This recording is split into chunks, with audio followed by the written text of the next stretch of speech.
Plants और animals द्वारा पैदा होता है। Disperse in water forming a colloidal solution, ये बेसिकली कोलॉइडल रेंज वाले रहते हैं, लगभग 1000 से लेकर 10,000 एंगस्ट्रॉम के।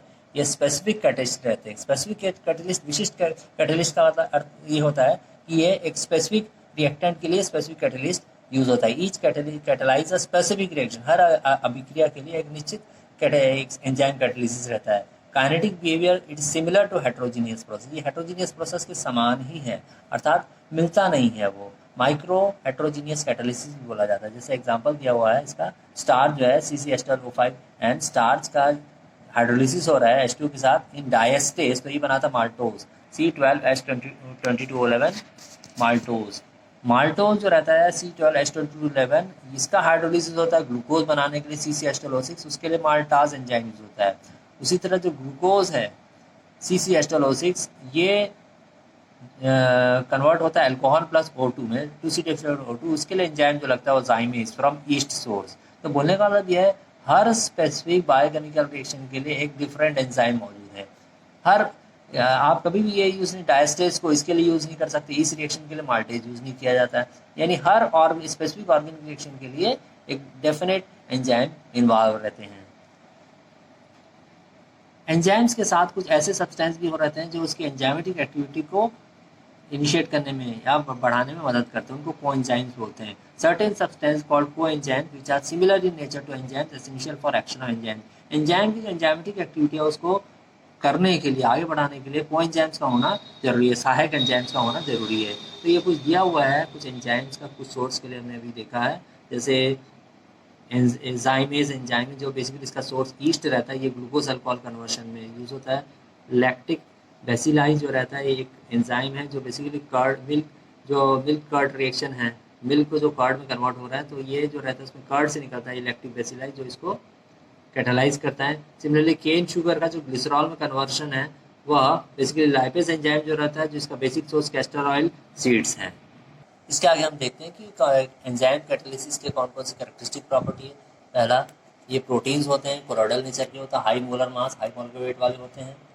दे are associated with biochemical reaction of living system. Living system में जितने भी बायोकेमिकल रिएक्शन है, जैव रासायनिक अभिक्रियाएं हैं, ये सब उनकी अभिक्रियाओं से संबंधित रहते हैं। They can accelerate a biochemical reaction by reducing it's activation energy, तो इसकी जो सक्रिय ऊर्जा है इसको कम करके आगे बढ़ाने में, एक्सलरेट करने में मदद करते हैं। They do not alter the amount और नेचर ऑफ प्रोडक्ट, ये कभी प्रोडक्ट या उसकी मात्रा को नहीं बदल सकते हैं, केवल उन अभिक्रिया तक पहुँचने में मदद करते हैं। They do not affect the energy release और एब्जॉर्ब इन द रिएक्शन, ये अभिक्रिया की ऊर्जा जो निकल रही है या अवशोषित ऊर्जा, इसको ये परिवर्तित नहीं करते, ये उसको प्रभावित नहीं करते। They retain their identity at the end of reaction, अभिक्रिया के अंत में ये अपनी पुरानी जो अवस्था है उसको वापस प्राप्त करते हैं। Small amount of enzymes bring measurable change, बहुत ही कम मात्रा में एंजाइम जो है बहुत बड़े परिवर्तन में सहायक रहती है, यानी एंजाइम की मात्रा बहुत ही कम लगती है। Catalyse biochemical reaction at significantly lower temperature, बहुत ही कम तापमान में ये कोई भी बायोकेमिकल रिएक्शन को कराने में सक्षम रहती है। They are specific in action, ये एक विशेष एंजाइम एक विशेष अभिकारक के लिए काम आता है। Specific enzyme specific in action act on a pre determined substrate, एक निश्चित अभिकारक के लिए ये प्री डिटरमाइंड रहना चाहिए, उसके लिए एक एंजाइम जो है विशिष्ट रहता है। कैन वर्क रिवर्सिबली, अर्थात ये उत्क्रमणीय रूप से काम करते हैं। अब आप देखते हैं फैक्टर्स गवर्निंग एंजाइम रिएक्शन। तो एंजाइम रिएक्शन को प्रभावित करने वाले कौन कौन से कारक हैं। पहला आपका टेम्परेचर, तो they operate normally at room temperature up to 45 degree centigrade, maximum 45 degree centigrade या उससे ज़्यादा अप टू 55 डिग्री सेंटीग्रेड तक ये ऑपरेट करती हैं। और हाई टेम्परेचर में इनका डीनेचरेशन हो जाता है, अर्थात इनकी एक्टिविटी खत्म हो जाती है। सेकंड पीएच, तो ये पीएच सेंसिटिव रहते हैं, हर एंजाइम्स का काम करने के लिए डेफिनेट पीएच रहता है। जैसे आप स्टमक में पाया जाने वाला जो पेप्सिन एंजाइम है जो प्रोटीन का डाइजेशन करता है, ये 2 पीएच में काम करता है। पैंक्रियाटिक एंजाइम जो है ट्रेप्सिन, ये 8 पीएच में काम करता है।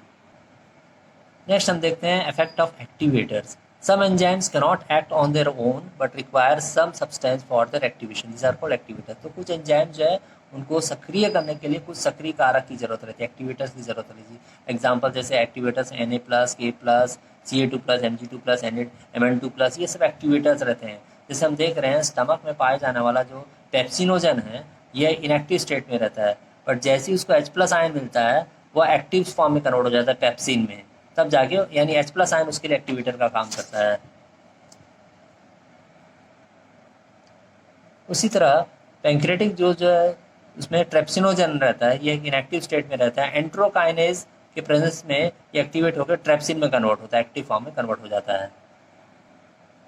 एक्टिवेशन का उल्टा जस्ट इनिबिटर रहता है। तो इनिबिटर्स ऐसे रहते हैं जो एंजाइम की जो रेट ऑफ एंजाइम एक्शन है उसको कम कर देती है, स्लो डाउन कर देती है। जैसे कि मरकरी, आर्सेनिक आयंस, ये सब जो रहती हैं कुछ एंजाइमेटिक एक्टिविटी को रिड्यूस कर देती है। जो एंटीबायोटिक्स रहती हैं वो बैक्टीरियल एक्शन को वो कम कर देती है, रिड्यूस कर देती है। कैसे? By slowing the protein synthesis, जो प्रोटीन संश्लेषण है उसको ये कम कर देती हैं। नेक्स्ट आपका है फैक्टर है वो कंसंट्रेशन, सांद्रता। तो नॉर्मली देखा गया कि जो रेट ऑफ रिएक्शन है वो कंसंट्रेशन एंजाइम के डायरेक्टली प्रोपोर्शनल है, अर्थात जैसे जैसे एंजाइम की जो कंसंट्रेशन बढ़ती है तो उसका रेट ऑफ रिएक्शन, अभिक्रिया की जो अभिक्रिया दर है वो बढ़ जाती है। नेक्स्ट हम देखते हैं mechanism and kinetics of enzyme catalysed reaction. तो इसके लिए जो मैकेनिज्म है उसको सबसे पहले माइकलिस एंड एम मेंटल ने 1913 में दिया था। इसमें बेसिकली इन्होंने ये बताया कि ये जो नॉर्मली जो एंजाइम रिएक्शन होती है किसी सब्सट्रेट के साथ, ये दो स्टेप में होती है। पहले फर्स्ट स्टेप में क्या होता है, एंजाइम जो है सब्सट्रेट के साथ रिएक्ट करके एंजाइम सब्सट्रेट कॉम्प्लेक्स बनाता है। ये वेरी स्लो प्रोसेस रहती है, इसमें रिवर्सिबल नेचर की होती है, यानी फॉरवर्ड डायरेक्शन K1 है, बैकवर्ड डायरेक्शन में K−1 है। सेकेंड स्टेप में क्या होता है कि ये जो एंजाइम सब्सट्रेट कॉम्प्लेक्स जो इंटरमीडिएट कॉम्प्लेक्स बनता है, ये नेक्स्ट स्टेप में डायरेक्टली फॉरवर्ड डायरेक्शन में एंजाइम प्लस प्रोडक्ट में कन्वर्ट हो जाता है, यानी एंजाइम रीजनरेट हो जाता है और नया प्रोडक्ट बन जाता है। इसके लिए उन्होंने विद हेल्प ऑफ डेरिवेशन उन्होंने रेट कांस्टेंट निकाला था। तो ये आपके सामने दिख रहा है K2 S/Km+S। तो ये जो इक्वेशन रहता है इसी को माइकलिस मेंटन इक्वेशन कहते हैं।